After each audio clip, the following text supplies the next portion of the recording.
Hello, you're watching New Vision TV News, and here's what's coming up in our bulletin.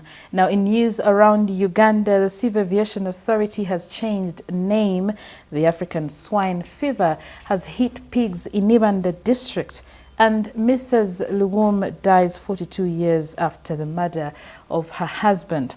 In news around the East African region, main Burundi city has been hit by a cholera outbreak.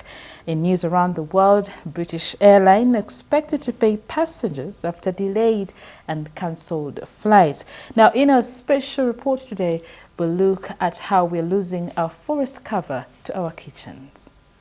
Hello, you're watching New Vision TV News. My name is Lynn Komjisha. Thank you for joining us. We bring you news around Uganda, news around the East African region, news elsewhere in the world. We also bring you a Pearl of Africa story as well as a special report. Now, all this is coming to you from the New Vision newsroom. In news around Uganda from Kampala, a new law that came into effect recently has paved way for a number of changes at the Civil Aviation Authority.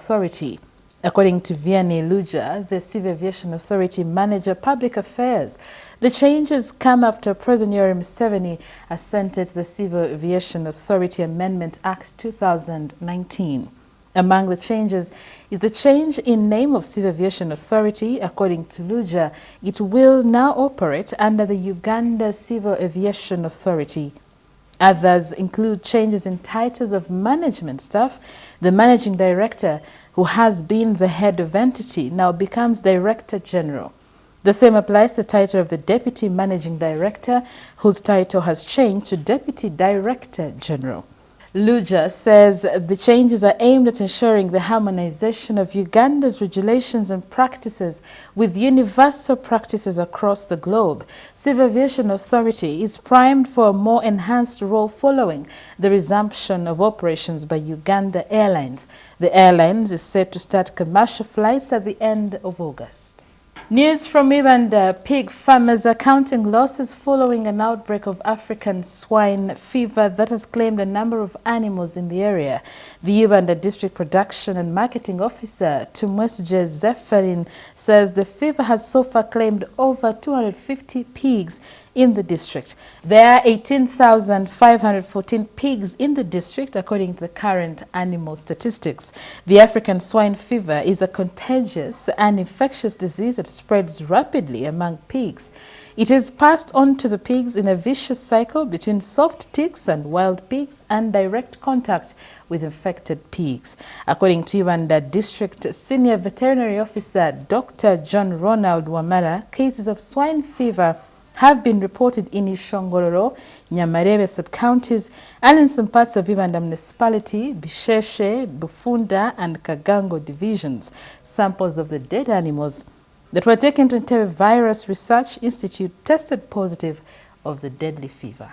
Still from Kampala, Mary LUWUM, the widow of Archbishop Janan LUWUM, died yesterday, 42 years after her husband was killed. According to the Church of Uganda spokesperson, Dr. Alison Bafoot, Mrs. LUWUM died at International Hospital, Kampala. Mary died at the age of 96, having lived with LUWUM through the turbulent days during which the Archbishop fearlessly questioned Amin's cruel actions, including kidnap and murder of prominent personalities. In 2015, President Yoweri Museveni declared every February the 16th a public holiday in honor of Archbishop LUWUM. LUWUM was executed by the military under Amin's orders on February 16, 1977, at the then headquarters of the State Research Bureau, currently the headquarters of the Internal Security Organization in Nakasero. Now, news from Lira District. State Minister for Primary Health Care, Dr. Joyce Moriku Kaduchu, has decried the national sanitation coverage in the country, saying 21% of the population is still practicing open defecation, which has a negative impact on the health. Presiding over the first National Sanitation and Hygiene Business Development Exhibition at the Mayor's Garden in Nera Municipality Tuesday, Dr. Moriku said the current national sanitation coverage stands at 79% and 3.4 million people are living in open defecation-free environment. Dr. Muriku said programs like the Uganda Sanitation Fund have supported districts in the program area. Election coverage significantly shot up to 94%, and 12,000 villages in the country are declared open defecation free. Dr. Muriku, who launched a 3-in-1 waste receptor developed by Woods Enterprises, said the government is formulating a law on waste segregation. She added that government has allocated 450 million Uganda shillings in the budget for the next financial year as counterpart funding to the Uganda Sanitation Fund program to districts to demonstrate government's commitment. Closing off news around Uganda is a story from Luka district. Stakeholders have questioned the manner in which President Yoweri Museveni usurped the powers of parliament, saying it is no longer independent.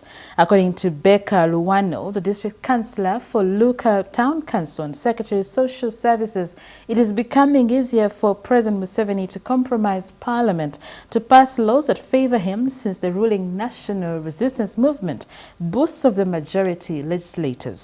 Even if the opposition table good bills that benefit the public, Luwano says it is impossible for them to succeed because of their low numbers. Meanwhile, Charles Tunda, the district FDC chairperson, cited some oppressing policies like the Public Order Management Act, which he says favors the NRM. Ngobi Damzungu, the district youth councillor, observed the need to set standards that require legislators to have a certificate in law as a strategy for quality leaders.